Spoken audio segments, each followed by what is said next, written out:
Pronto, antes de mais eu gostaria de agradecer ao CITSEM, às oficinas de investigação, a toda a organização, naturalmente, e aos meus colegas de painel. Gostei muito da apresentação de ambos. Sem eles este painel era impossível, pelo que agradeço.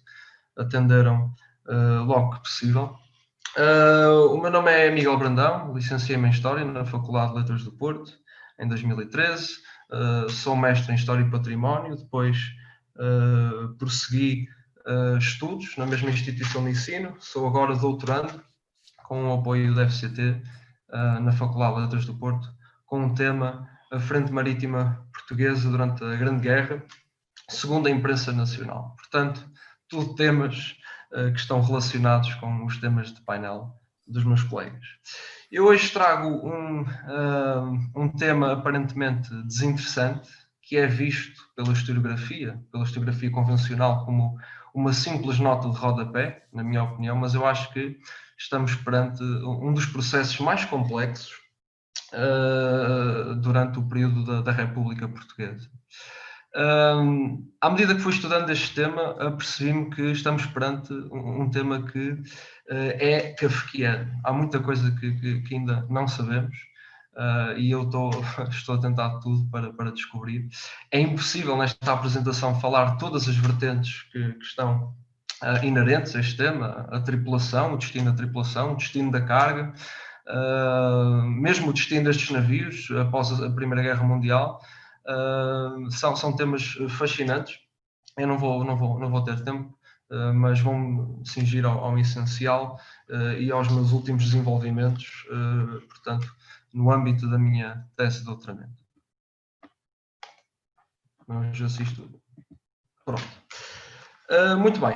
Antes de compreendermos porque é que Portugal requisitou os navios austro-alemães em fevereiro de 1916, ou melhor, a partir de 1916, temos que compreender que a Alemanha era um grande parceiro comercial de Portugal. Para termos uma ideia, através da estatística comercial, 19%, praticamente 19% dos navios de pavilhão estrangeiro que entravam em Portugal são de origem alemã. Os próprios registros consulares britânicos alertam que desde a década de 90 do século XIX, a presença alemã em Portugal é cada vez mais notória. Talvez, se não houvesse a Primeira Guerra Mundial, a Alemanha ultrapassaria a Grã-Bretanha em termos comerciais. Portanto, é bastante visível a presença comercial alemã nos portos portugueses. Para termos uma ideia, a dependência de Portugal perante as frotas mercantis estrangeiras, Portugal tinha uma frota mercantil absolutamente deficitária. Portanto, segundo o Lloyd's of London, a maior entidade ligada aos seguros marítimos do mundo, Portugal teria apenas 208 navios e 120 mil toneladas em embarcações. Portanto, é com alguma perplexidade que olhamos para estes números, tendo em conta que Portugal tinha um império colonial. E Portugal importava imensas coisas da Alemanha, por exemplo, peles, couros, têxteis, madeiras, óleos, resinas, aço, carris, recursos minerais, produtos químicos, ceras, tintas, imensa coisa. Portanto, em agosto de 1914, a França e a Grã-Bretanha entram em guerra com a Alemanha e, em todo o mundo, a frota mercantil alemã tenta regressar à Alemanha ou tenta se refugiar em portos neutrais. Portanto, dados estes dados que eu vos apresentei aqui, não é com surpresa que muitos destes navios iriam escolher Portugal, que tinha uma posição um pouco ambígua, nem era beligerante, nem era neutral, porque a Grã-Bretanha disse que Portugal não devia declarar o que quer que seja perante a Alemanha. Portanto, 73 navios, a historiografia costuma dizer 71, 72, mas o meu número final neste momento é 73, acrescentando o vapor Incomati requisitado em Moçambique. Portanto, após uma pesquisa exaustiva em várias fontes hemerográficas, tanto a nível nacional como a nível internacional, eu consegui apurar todas as embarcações alemãs surtas em portos de nações beligerantes ou em nações neutrais. Tendo em conta esta lista, se excluirmos as potências da Aliança Entente, Portugal ocupa o terceiro lugar, portanto, atrás dos Estados Unidos e atrás do Chile. Mas se verificarmos a tonelagem, por exemplo, o Brasil supera Portugal, apesar de ter um número menor de navios. Portanto, é de facto preponderante o número de navios aportados em Portugal, chama mesmo a atenção da imprensa internacional, tanto a imprensa francesa como a imprensa britânica afirmam que Portugal deveria tomar os navios em nome da civilização, em nome da aliança anglo-lusitana. E o que é facto é que Portugal, como vamos verificar dentro de instantes, Portugal será uma espécie de laboratório diplomático, ora para Westminster, ora para Washington. Isto é claramente visível nas fontes que consultei. A experiência portuguesa é altamente aclamada fora de Portugal. A Itália vai fazer o mesmo, quase imediatamente, citando o exemplo lusitano. A imprensa espanhola também tenta pressionar Afonso XIII a tomar também os navios espanhóis contidos nos seus portos. E depois o mesmo acontecerá na América Latina. O exemplo português, creio que poderá ter influenciado o Brasil e a Itália, mas Washington, quando entra na guerra, em 1917, em abril de 1917, vai também pressionar nações da América Latina, como o Chile, o Peru, o Brasil, fazendo mesmo chantagem mercantil. No caso brasileiro, isso é claríssimo. O Washington diz: se vocês não requisitarem os navios, nós não compraremos mais o vosso café. Portanto, este tipo de tática diplomática, deste jogo de cintura, é bastante visível após a requisição portuguesa. Do ponto de vista legal e jurídico, esta questão também é bastante interessante. Há dois termos que as fontes hemerográficas vão explorando.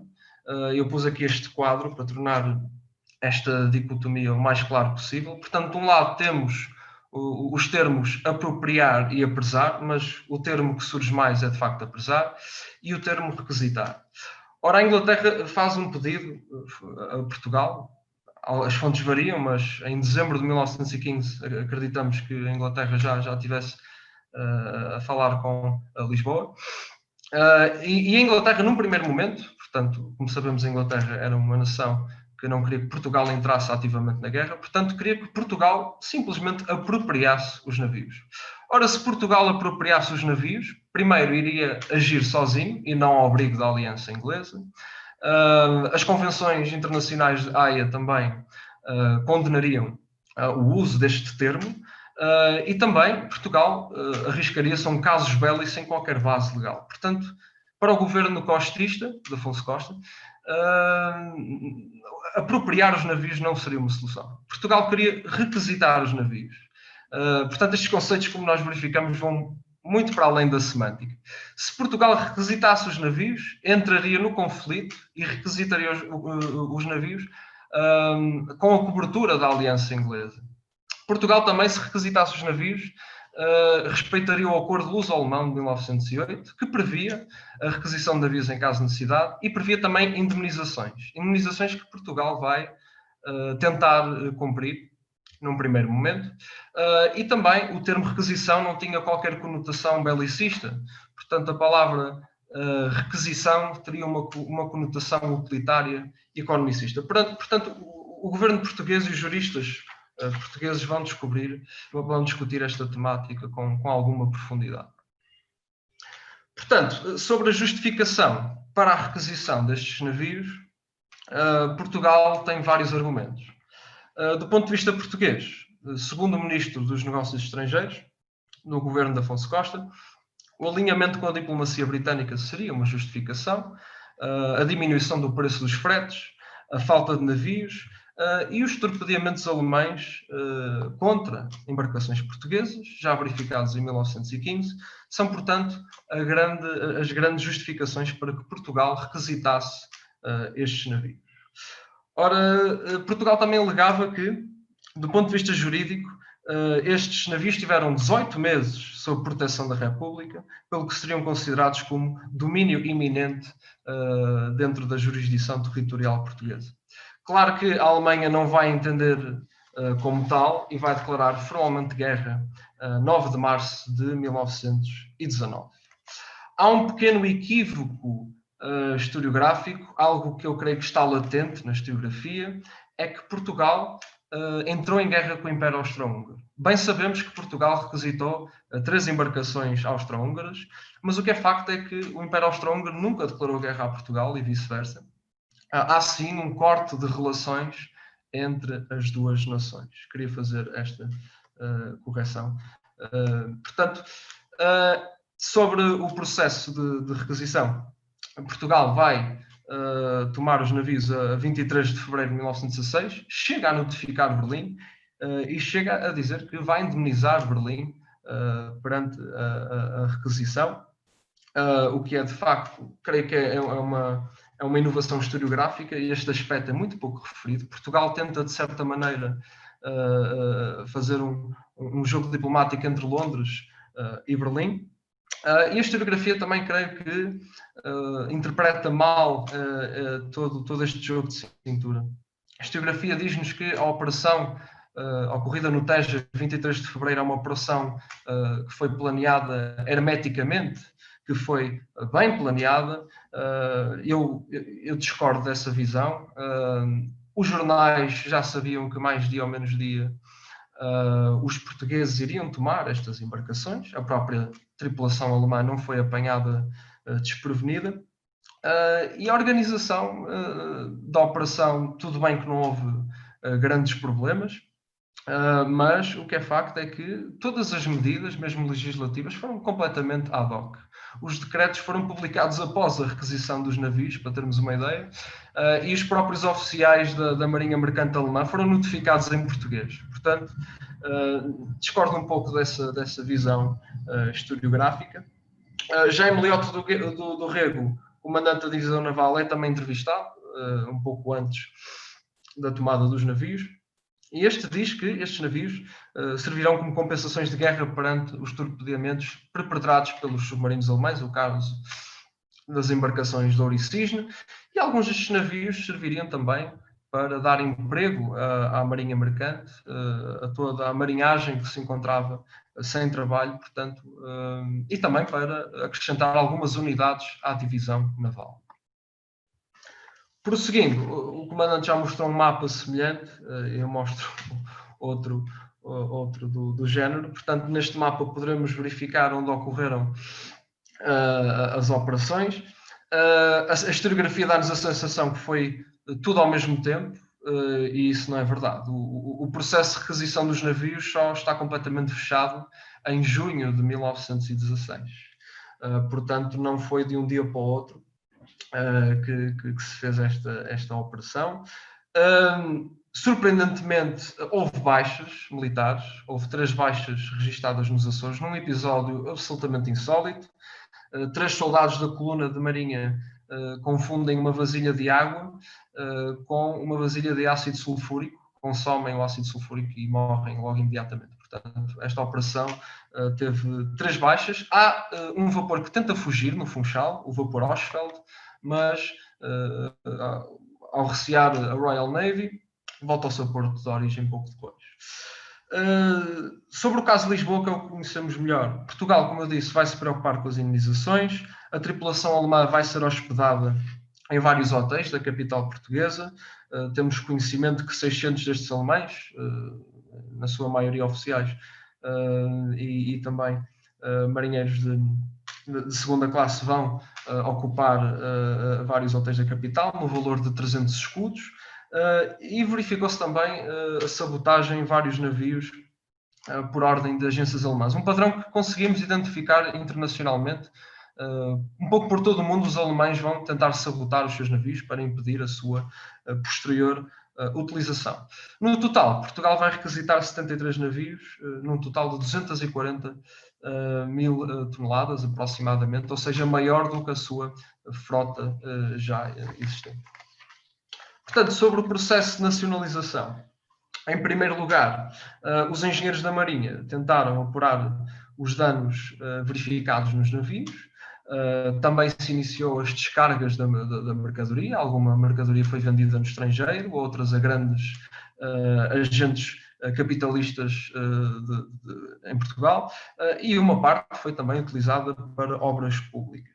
As reparações foram feitas por várias entidades ligadas ao comércio marítimo e também à Marinha Portuguesa. É o caso do Arsenal de Marinha, a Casa Perry & Sons, a Fábrica Vulcano, a parceria dos vapores lisbonenses. E há um pormenor que indignou a classe da marinhagem. Ao contrário do que se supunha, foram os oficiais da Armada e não os oficiais da Marinha Mercante que tomaram o controle dos navios requisitados. Isto deixou as principais figuras da Marinha Mercante indignadas. O caso mais conhecido é de João Batista da Horta, uma das figuras de ponta da Marinha Mercante, que escreve vários artigos a criticar a ação tomada pelo governo. Após 23 de fevereiro, são várias as entidades comerciais que forçam o governo para que adjudique o mais rápido possível estes navios, porque era necessário colmatar algumas linhas comerciais. É o caso da Companhia das Pescarias, a colónia portuguesa no Brasil, em particular em Manaus, a firma Bachelet, a empresa insulana de navegação, a empresa nacional de navegação, a firma Pinto Basto, entre outras. O processo de nacionalização foi de facto kafkiano. O governo também foi bastante opaco quanto ao seu futuro.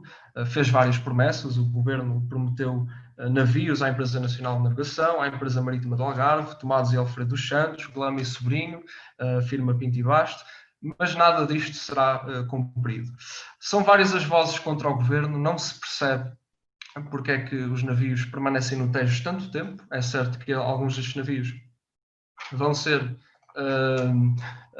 reparados, estão num processo de reparação durante algum tempo, mas o setor ligado aos vinhos, os setores exportadores, portanto, ligado aos vinhos, aos açúcares, às cortiças, às conservas, não percebem a demora do governo português, mas a demora do governo português tem uma justificação, que são as negociações luso-britânicas verificadas já após a requisição portuguesa. Portanto, só em maio de 1916 é que o governo admite uma possível venda ou cedência de navios à sua aliada inglesa, coisa que a opinião pública desconhecia, mesmo a oposição parlamentar desconhecia. É notória a indignação do Partido da União Republicana, liderada por Brito Camacho. Portanto, a fleuma, a contestação é de facto notória. As fontes não são consensuais, mas segundo os nossos trabalhos, segundo os trabalhos da delegação portuguesa chefiada pelo Nobel português Egas Muniz, Portugal entregou cerca de 80% dos navios requisitados e Portugal usufruiria apenas de 20%. Deixei também este quadro para termos uma noção das perdas e também da tonelagem total requisitada. Portanto, o acordo luso-britânico não foi célere, registando-se um constante diálogo entre a primavera de 1916 e o verão de 1917, entre as duas nações aliadas. Portanto, segundo os trabalhos da delegação portuguesa, Portugal cederia cerca de 80% destes navios, através da Furness and Withy Company, portanto, uma das maiores agências marítimas do mundo, e a entidade que representaria os seus interesses em Portugal seria a Casa Torlados e Torlados. Neste gráfico também podemos ver que a requisição portuguesa beneficiou a Aliança, a Entente, num compito geral. A Inglaterra depois vai fretar os navios à França, à Itália e à Bélgica. Estes dados só foram possíveis porque o comandante e o historiador António José Telo fizeram vários esforços neste sentido, de apurar o destino de muitos destes fretes. E, portanto, ainda sobre os trabalhos da delegação portuguesa, Portugal vai perder, no geral, 31 destes navios. 9 perdidos por desastre, 15 ao serviço dos aliados, alguns, é certo, a caminho da Grã-Bretanha, para serem entregues, e alguns ao serviço de Portugal. Neste caso, conseguimos contabilizar 7.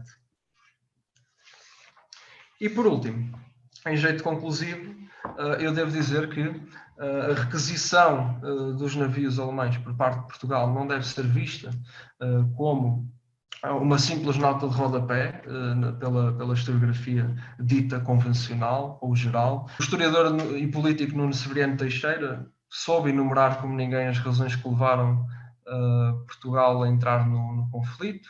A questão do espanholismo, do perigo espanhol, a manutenção do Império Colonial, a entrada de Portugal na guerra ao lado das grandes nações. Portanto, tudo isto são